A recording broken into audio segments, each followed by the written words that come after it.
good. All right, that was something.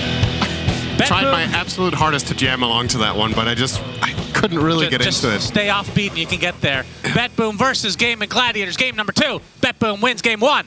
Will they win game 2? It rhymed because 2 rhymes with 2, Cinderin. Wow. I'd make a great musician. All right, somehow they were better than you. That's actually incredible. By they, I obviously don't mean the band. They're always stellar. But I feel like the lyrics of Effie in particular could have used a little bit of work. I think just yelling BetBoom isn't particularly inspiring poetry. I don't know. I've heard worse music, though. So. Me too. Me too. A good beat can save a lot. That's how a lot of rap music flies nowadays. But that's fine. All right, let's have a look at the lineups. Yeah, because everyone's collecting themselves after that performance. Let's see who paused. I think it was Gaimin. BetBoom have been good, clean boys recently. They have. They have stopped pausing. It's been BetBoom pausing a lot recently. They heard the flame. Gaimin pausing recently. So, as far as the lineups go in this game, the panel talked about, this is I feel like for Gaimin standards, this is a quite risky strat, I think. But what else were they supposed to do, right? They had to pick something against the Deuce that was going to solve it. Anti-Mage is the best option available in the pool at the time. But the reason it feels a little bit risky for me is I look at their lineup and I see very limited ways of engaging into Medusa in general. So in order to beat this hero with AM, you generally want either a team around you that can create chaos so you can isolate the Medusa and get your fight going, or you want a lineup that has a lot of damage to, break into the fight, kill a hero, you get ahead, and then you can run her down. But realistically speaking, the only initiation Gaimin have in this game, and in its entirety, basically, will be a Centaur Blink. They have nothing else. They have no catch. You can Stampede into Frostbite, which is a bit of a stretch. Or at BetBoom, they have Mars Arena, they have the Coil, they have Lion, so plenty of ways to initiate. They have... even though this is a good AM game, he's very susceptible to getting ganked. The Mars, the Puck, and the Lion, all 3 of these can catch you off guard and start a fight. He doesn't have any save with him, so I think for Gaimin, it's really, really important in this game, more so than usual, that the lanes don't go poorly, because otherwise this Medusa is going to reach critical mass, BetBoom are going to group up with their team fight, and Gaimin will not be able to fight back. That's my concern. And on top of all of that, just as a final note, Puck has one of the highest win rates in this entire tournament. It's 29-19, which is exceptionally high for a mid-hero. And it was last picked into a good game for it. Yeah, so we talked about a lot of hero. upsides for BetBoom here. I'm wondering why these teams are not banning it that often. It does feel like it gets through most of the time, and like you said, the fact that it was last pick is just added luxury for BetBoom. Yeah. Let's GPK's best heroes for sure. Curious to see how the bottom lane plays out. We've doubted Centaur a couple of times against Undying, where he has turned out to do completely fine. I don't see Medusa not getting good farm at the very least, but I could also see Ace getting off to a pretty good start if Tofu plays this well with pulling. Obviously, Undying's Achilles heel in the lane is just not getting to keep the lane in one place. I would imagine Gyro will want to pull quite a bit. Mid lane, I suppose Puck and Razor is kind of a draw, would be my guess. I think it's very one-sided one way or the other. You can get... If he uses the orb to farm, you can static link, and then kind of just have to eat it. Yeah. There might be some moments of vulnerability, but even then Puck also will have Waning Rift, which can create enough distance depending on the situation. Kind of just want to play the lane at max range most of the time on the Puck, and then should be fine. Quinn hasn't played too much of Razor, at least from the games that I've seen. Has definitely played it enough to be good at it, Cinderin, in case you were wondering. Yep. Nice first couple of waves from him. He's 7-4 against 4-0. That's a very good start against the Puck.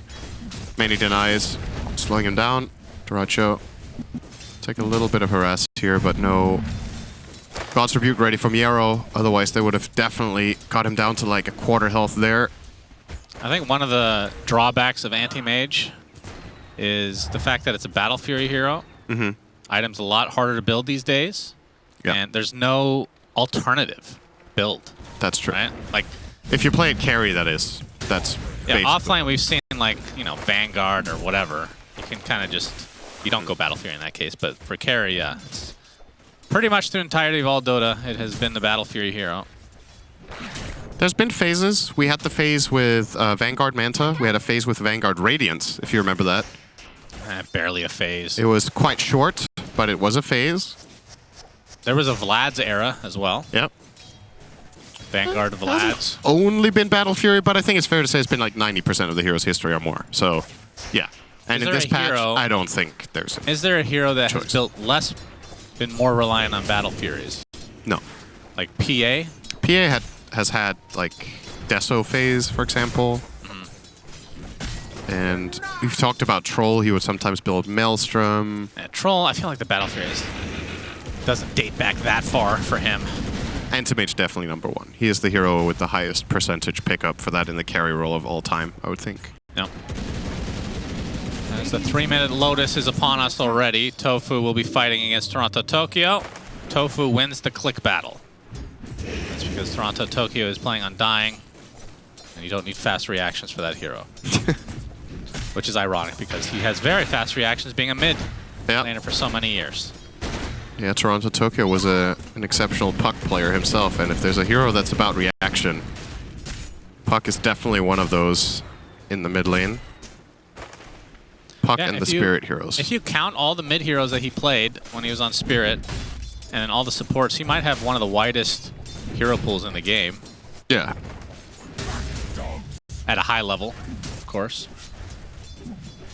I think the only person in Dota right now to play every hero competitively is Kuroki, if I'm not mistaken. I think he hasn't played all of them anymore. Oh, really? Has he? I think he might be missing 1 or 2 at this point, but maybe he has. Maybe he found a way. Yeah, they forced it into their drafts. What was the most recent addition to CM again? Oh my god. What is it? It's not Dawnbreaker. It's not Primal either, is it? Primal. Could be Primal. Is that actually the newest hero we have in CM? I mean, in Dota in general. Every hero's in the pool. It's been a long time since we've had a hero. Can't wait for the Puppet Master. Ringmaster, that's right. Primal was the most recent hero? Are we missing? Are we stupid? Production says we're stupid. Yeah. Spear connects onto AM. So this is our trivia where we embarrass ourselves in front of a live audience. I think the production needs Bring up to the hero show pool again, just show with the camera movement which hero we're missing. Draw the words on screen with your mouse. We'll figure this out. All right, the hero is shaking. Earthshaker is the newest hero. Oh, that's Doracho dead. It was a matter of time. Good. This lane, honestly, I don't think this is a good AM lane. I think Mars Lion is really strong against you, and you're seeing it here. It's one thing to not get the most farm, but also getting killed. Definitely a great start for the side of BetBoom. Oh, it's Muerta. Oh, it's Muerta, yeah. I just saw it too. I literally just saw Muerta in my hero list. Yeah. All right, good. Okay. Now that we got that out of the way, we can commentate the game freely. Oh, that's so relieving. I'm so happy we figured that out. It would have bothered me. You're just like me, where if you can't think of something, it just overwhelms so annoying. you. It overwhelms you, and you can't think of anything else. Yeah. My secret is I can't think in general. Yeah, we've realized that. This is like, it's impulse. It wasn't a thought. It was just, I can't find the word for it. Now it's not going to bother me that I can't find that word. All right, anyway. Anti-Mage is back to top lane. So want to keep an eye on him. He is really crucial for game in this game. Oh, yeah.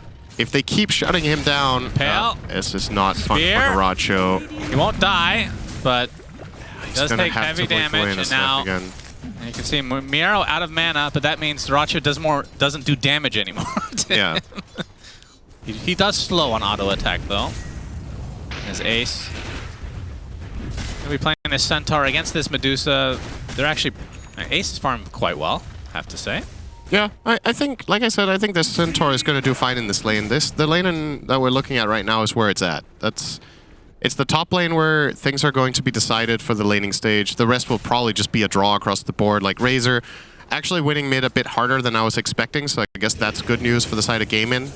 Tons of denies on Quinn. Yeah, 41 and 19. Man. The thing is, in this game, Puck being a bit behind, I actually think is the biggest of problems as long as AM's game is this bad. Like, if it stays this bad, and Nightfalls is all right, yeah. The timing of the game that is very decisive is, can Medusa finish before AM gets strong enough to even contest this team? Like, I'm trying to picture a fight that AM can even show up in against this lineup. It's very difficult without multiple items. But for the same reason, I guess it's very good news for Gaimin that Quinn's game is going this well. Okay, so CM, that was such a weird series of events. Celery took the gate. It cost mana when you click on it initially. Then he canceled it. Then he tried TPing mid, canceled that, and then takes the gate eventually after all of that. And then he shows up and uses a Nova. Wait, he didn't TP then because he's not on cooldown. All right, fake news. Tier 8 commentators here. You're with me, Cinderin, on that mistake. My bad. As the double impale from the fog save. Wasn't even going for Dyrachyo. Celery, one more right click will bring him down, and Dyrachyo now has to run away. And look at all this farm. Exactly, he blinked to trade here, doesn't get the trade, and now has to walk the long way around back to lane, where he will not be having too much fun. Look at his item build, by the way. He went double Wraith Band. So this Cornucopia is even further away. I mean, this is not going to be a sub 20 Battle Fury. I'm calling it now. I just don't. That extra armor just to go into the jungle because he knows he has to do that at some point. 27 CS. It's nothing. He's doubled by the Mars. Like, imagine this game if Quinn wasn't crushing mid. Like, you're still 1,000 behind despite Quinn being up 1k in mid lane. Yeah. And this is with 2 kills only on the side of BetBoom. So really. Oh boy. All right. If I'm gaming, I'm looking for Quinn to bail me out of this game. Yeah, this for rotation has to result in something. Toronto-Tokyo will be the something, it seems. Puts down the Tombstone, which will provide some farm for Quinn. A little extra bonus there. Perhaps putting it down just so they can't chase the Medusa, not sure. So Quinn is successful in his endeavors and forcing Nightfall away from the farm as well as. He's 1,500 ahead of Puck. That's a lot more lopsided than I thought this was going to be. I don't know if this is just my lack of knowledge in the matchup and this is actually the expected outcome. Nice reflect there from Dyrachyo. Or if this is a little bit of an outplay. I feel like instinctively it's a bit of an outplay, at least. But maybe Razor does win this one on average. Yeah, well, they can use a lot more of that if you're a Gaimin Gladiators fan. As Toronto-Tokyo will end up dying in the bot lane as Celery makes his way over. So it was a 3v2 there. Have they just given up on Dyrachyo? I think this is the best play. Okay. You can't reflect anything of Mars unless I'm an idiot. Yeah, you can't. Maybe he thought that line was in the fog. Exactly. You can use this as a potential counterplay measure. So I think if you keep babysitting this AM in a lane that he can't play, you're just losing 2 heroes instead of 1, right? So it's better that the supports now go and play around the Razor and around the Centaur. You need to play around the heroes that are enabled and can do something in the game. And Dyrachyo just has to fend for himself for literally the next 20 minutes. There's a chance he can show up to a very specific type of fight, but aside from that, he is hitting creeps until minute 30 minimum. And now Gaimin have to find a way to enable that.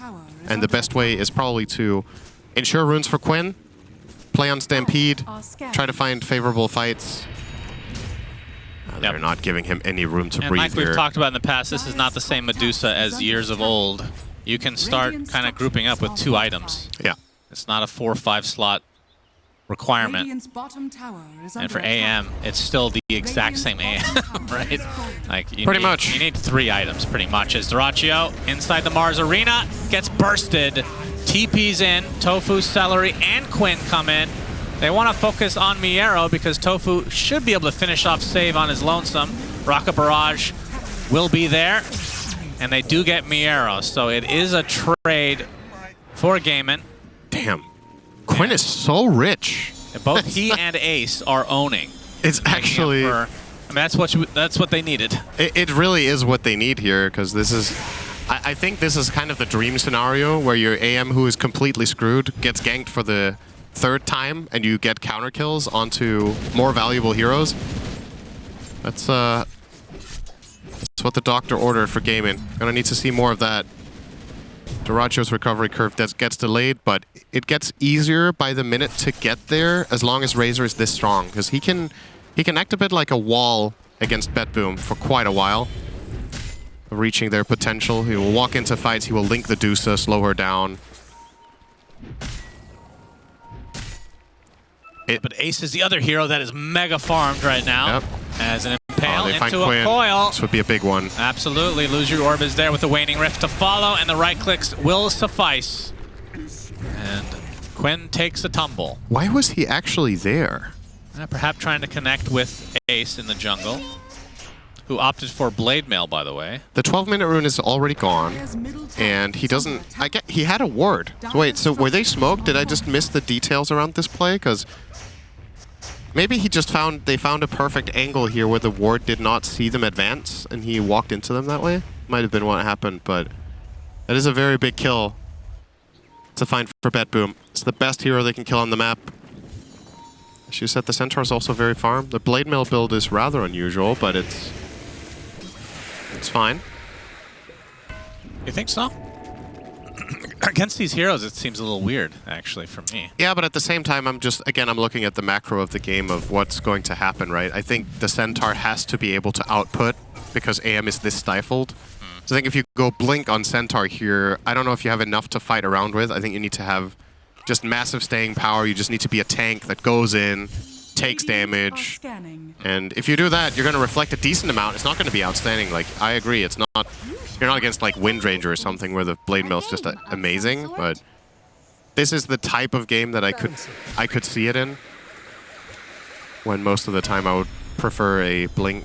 Yeah, I figured just running around with Quinn would be enough to find these kills and just have a Blink, but he's going to delay it a bit. SNY, very early pickup, actually, for Quinn.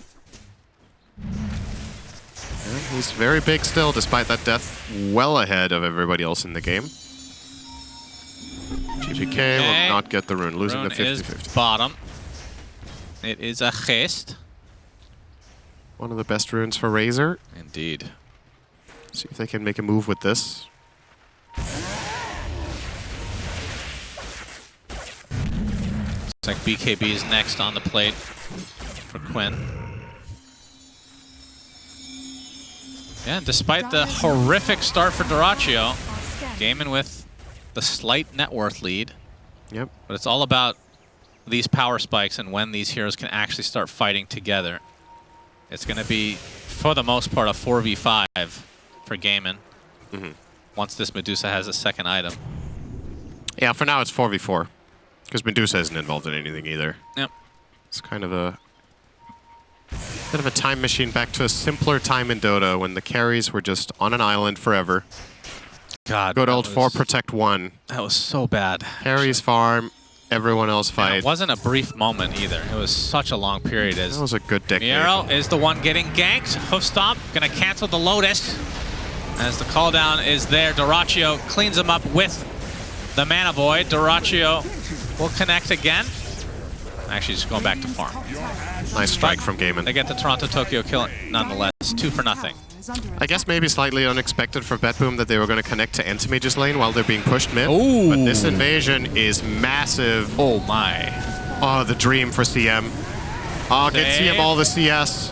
All right, gets the Impale on 2. It might cost him his life, though. Ace gets off the Hoof Stomp and Double Edge because he does have Blink. Well, well, well. All right. 4K lead for Gaimin all of a sudden. That was much bigger than I thought it was going to be. Getting all those stacks, too. I mean, how often do you see a team with a lead like this at 16 minutes when their carry is getting beyond dumpstered? Like, beyond. Like, he almost has the same farm as Tofu, Gyro.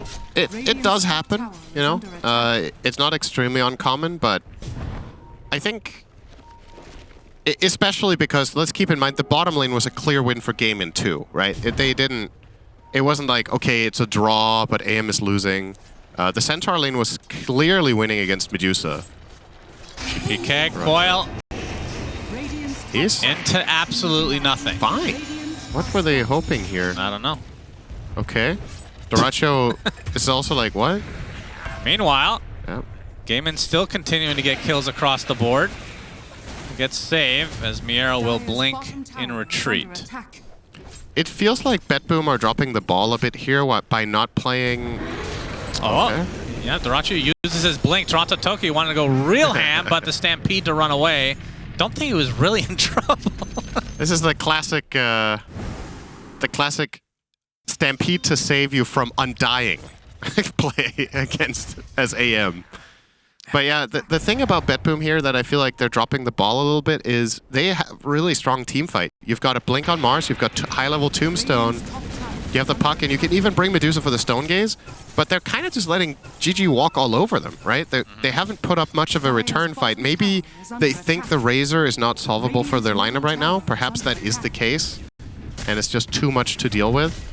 But yeah, Gaimin are taking a massive advantage around the map, despite only really having 4 heroes activated in the game. I'd like to see BetBoom try to fight back a little bit, especially now that Dusa has her first item. It should be possible for them to try to poke back. The courier kill for Celery this time. That's right, Ace defending. GPK will be able to TP out. All right, I've done this. Okay, there's the Battle Fury. 18 minutes. He got it sub 20. Yeah. That is still not good, but now he'll be... I mean, he's only 1,000 behind the puck, so GPK has definitely fallen off quite a bit. I mean, this is more than good enough for Gaimin. I'm very... With the current state of affairs, it should be. I'm very surprised they managed to build this big of a lead mid at 18. If you take AM out of the equation, let's just imagine he's another hero, and the game is playing out. I'm still surprised that Gaimin that BetBoom have not been able to look for any sort of team fights successfully with this composition of heroes. Guess Gaimin have been doing a good job at pushing out the waves and keeping the information up, but you'd think you could find some sort of smoke play that's successful. And if Gaimin turns it into a bigger team fight, that's when things can really cascade with Tombstone, with all the big ults you have. They never even find a pick. They're just content to farm the side lanes, play it slow. And that is obviously the recipe for an AM that will eventually catch up. Yep. He can't be in the dumpster forever. You would hope not. And Duracho has... I would say he's obviously still behind par, but considering his start, I would say this is recovery. He has recovered. And now he's starting to build the usual AM. Gonna go high ground, will be spotted. No connection with the spear though, fully. Has the BKB. Try to force it out as he gets the finger on top of him, and there's the BKB now. Coil was expended as well, but Quinn just runs right through it, and they are demolishing BetBoom every step of the way. Zombies are slowing down Quinn quite a bit. There's the arena and the coil, but you can see Quinn is actually surviving through this, surprisingly enough. He actually snaps it and still will survive. And this is all without the AM, as Nightfall very low on mana. Ace really thinking about going in here. He does, but misses the connection. Impale will greet him, and I think Gaimin will back away. Yeah, Gaimin's just walking all over them. When that spear misses, now that Quinn has BKB, I think this type of fight that BetBoom are trying to take now should have happened 5 to 10 minutes ago. Like, now it's too hard against the Razor. Yeah. If he doesn't have BKB, you can just blink Arena and kill him off, but now the BKB is out. You saw Miero, he's trying for a blink spear because he knows he can't open with Arena. And the spear doesn't connect on a tree or on the cliff, and then Quinn just turns and starts fighting them. He could probably win a 1v3 right now during his BKB. Yeah, so. Quinn now making his way to the bot section. Toronto-Tokyo's dead. And Quinn just continuing to rampage all over. Well, not a literal rampage, but the actual definition of it. This is such... 2 kills again for Gaimin, and now the tier 2 with the Siege's help. I feel like we get a lot of strange games when we cast right now. This patch is really delivering some unique ones. It's very odd that... Odge? Odd. That's a new one. Odge does sound... That's a good emote. Yeah, that does sound like a good one. Yep. You're welcome. Sag, Odge. Bedge.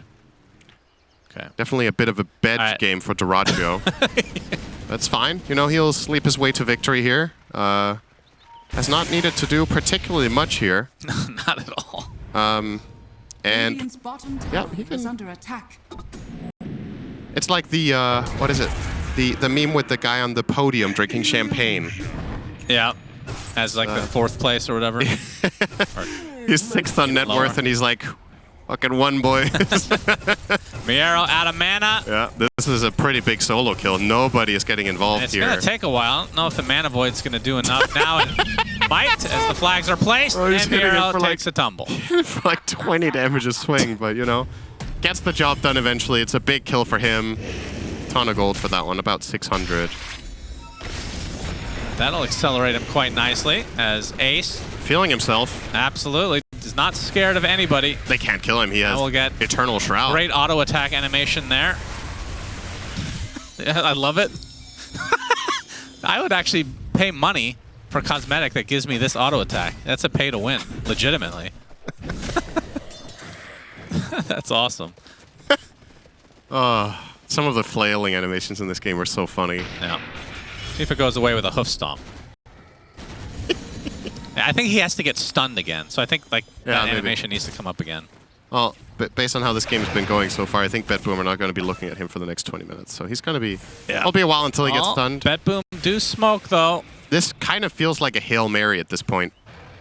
Gotta get something done. They can't keep letting Gaimin play the map this way and just absolutely obliterate them. They will smoke up toward their Medusa. GPK is 1-0-0 on Puck in a 23-minute game. All right, Narachio's their target again. Quinn coming in. This is going to cost them. They do get the connection that they want. Nightfall getting brought back thanks to the Quinn shard, but is able to TP out. Oh, if they all disengage from this, that is a very good outcome for them. Oh.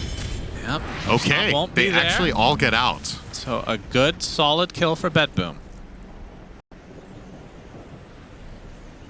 But Gaimin might just go... They'll have the wave with them. GPK once again was not involved. So I was just saying, Puck is 1-0-0 in a 23-minute game. This is exceptionally rare. This is a hero that thrives on taking engagements and looking for kills. And BetBoom have just been playing a very quiet game of kind of keep away. Yeah. And just keep farming. And obviously, the upside to modern Puck is that this playstyle has its benefits. The hero can scale and become a late-game monster, but it doesn't really feel like that was the original plan for BetBoom against this lineup. But now that it's the situation that they're in, I guess this is the best thing GPK can do. Yep. She's still in that animation, by the way, is Miero will be able to blink outside of the range there. Ace. Just hovering his way over. Oh, we said sleeping his way to victory a moment ago. I think Centaur is in that spot now. Yeah, for sure. It's so funny that it can last so long. Yeah. He has not been stunned yet since that point. Has the halberd now. S-tier item against Medusa. Are you interested in Dota history trivia, Cinderin? Yes. The problem is, I know for a fact that I've asked you this question before, but it's probably been 10 years. Okay. Like legitimately 10 years. All right. Okay, when we have a break in action, we'll get to that. Is the tier 2 as Gaimin looks to be taking that next. Still no Roche though. I mean, the Roche is not particularly good. Would take quite a while. I was gonna say they'll still get this for free. I feel like when you watch a game like this is where the true big difference lies between Falcons and BetBoom. Because we've seen... Okay, Miero is probably dead here. Yep, no TP. He doesn't have... Yeah, okay. They just need to see him. If they ever see him, he's dead. Will they see him? The scan misses, and okay. All right, he might have just dodged them out. He has to wait 3 seconds. Okay. So what I was saying is we had a game from Falcons a couple of days ago where their lanes went really poorly, right? And they recovered the game by relentlessly looking for fights with the heroes that they had that could fight. They kept getting picks and fought their way back into the game. In the games where we see BetBoom lose the lanes, they almost always go extremely quiet. Yeah, that's true. And just, they try to farm their way back, and it's just not working. So, it's kind of like playing not to lose rather than playing to win, right? Yeah. You're not... I don't really think it's a likely path to victory in a game like this to dodge the enemy team when you have this kind of a strategy. I'm actually positive if Falcons were playing this game and their lanes went this way, they would have just... Amar and the Mars would be like, guys, go kill. This could be a really big kill. Ace still waddling away. Can they kill him, though? He was alone, but yeah, they're not going to find the angle, it seems. But they do find Tofu. the gyrocopter. Tofu will die. eventually. Even Does that take is them quite a difficult. while, yeah. All right, give me your hot trivia. All right, the reason I thought of this is because there's an AM in the game, and you were talking about the olden times. So Okay. TI1, there was a big issue with the meta, for those that don't remember or didn't exist back then. I know there's a lot of 10-year-olds watching, in Twitch chat especially. The meta was Spectre versus AM. Yeah. Every single game. And AM was stronger. Spectre was a lot worse back then, by the way, as were most heroes. As I had to hold that thought. Ace, speared to the tree. Seller trying to make his way over. Can they burst this Centaur down? No. Pops the Blade Mail, gets off the Stampede, Hoof Stomp as well. Double Edge to take out save. It'll be very shortly. He'll be able to pick that up. But the coil comes in. Now Ace taking considerable amount of damage. Miero gets a nice spear with the Mars Arena. Ace still surviving. Right clicks from Nightfall, not enough. Way, they don't kill him Ace here. is alive. Oh my Mana God. Void comes in, takes out Miero. Toronto, Tokyo will die as well. And after all that, Ace survives. He used everything. That was like watching a Huskar get initiated on. It's like Oh he got my stronger the goodness. lower HP he was. Yeah. You're going to see the replay here. So, I mean, in the first initiation, part of this initiation, they get him to like a 2/3. They don't have any damage against a single target like this. But this here, Nightfall is tickling him. Really nice barrier usage there coming through. Do they have a full solar? They do. So that was the Solar Crest plus Glimmer from Celery, saving Ace through all of that. All right, back to the trivia. So, Yeah, okay. so Anti-Mage was a huge problem. And remember, back then, there weren't a lot of heroes in Dota. Usually right? trivias are you ask a question, not you tell a the- 3-minute story. The question is, Okay. to counter Anti-Mage, what two heroes did they come out with? Bloodseeker Okay, that is correct. and Kunkka. Holy, how did you remember? You remember me asking you? Because this 10-year that you're referencing, Yeah. 10 years ago, Yeah. is probably half a year ago. That is a lie. That is a lie. I'm pretty sure you asked me No way. this. I think you asked me this in 2023. That is such a lie. No way. I'm pretty sure. Impossible. No, actually, I just have really good memory. Well, that's the thing. I know you have terrible memory, so now I'm the idiot. Wait, who has terrible memory now? Yeah, exactly. Oh. Jeez. Yeah. All right, well, you ruined it for everyone. They didn't even have time to guess. I'm just that good Yeah. at ruining things. It's funny, though, because, I mean, I guess Bloodseeker can still be considered a counter, but not so GPK. much Kunkka these days. Dyrachio is going to get coil how. That's not how... Pops the coil. All right, GPK out of mana. Mana Void he does doesn't a have lot of blink. damage, but doesn't matter. He still melts. So now that the AM is top 2 net worths and after all of that, Toronto Tokyo dies on the footsteps of his base save. Not invulnerable anymore with that shard. And now the high ground from Gaimin. It's 29 minutes, and there. I mean, am I wrong that there has not been a Roche yet? I think you're right. No, that's wrong. Quinn had an Aegis, Nope, didn't he? there we One go. time? Did he never? Just No, an they never Aegis. killed it. You're right. They never killed it. Yeah, whose memory's bad now? Yeah. Well, Probably you said, was 10 years ago. You said, am I wrong? So you weren't sure. Yeah, because you're making me doubt myself. Excellent. To go my ass. No way. There's no way. Maybe 1 year ago. It's a good trivia, though. Huh? It's good. Radiant's top tower is under attack. All right, Did it work? Boom. Huh? Did it work? No.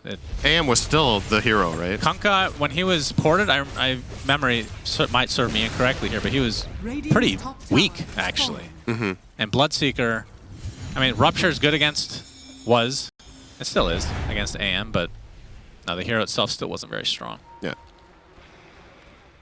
And it's not strong again now, because they nerfed the crap out of it. They got rid of the pure damage from Bloodright. Lucky find. As Ace gets a Heart of Tarask as if he needed it. No shard, though, so we're not going to see the 6k HP until he gets that, but looks like that's what's next in his queue. And here's a smoke from BetBoom. Absolutely needing something to go their way. It's a 24k deficit. Radiant's I'm just a bit disappointed that they didn't try these things when it was the right time for it. They're a really, really good team. Like they're in the top, or they're in second place in this group for a reason. It just feels like in some games they kind of lose their way. Like their high is so extremely high. Like the ceiling of this team is the highest of maybe any team, but they don't.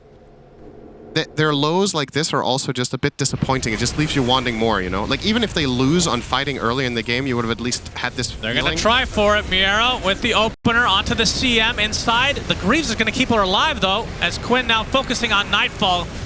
And Celery, he's still alive. Miero just trying to beat away at him, but doing no damage.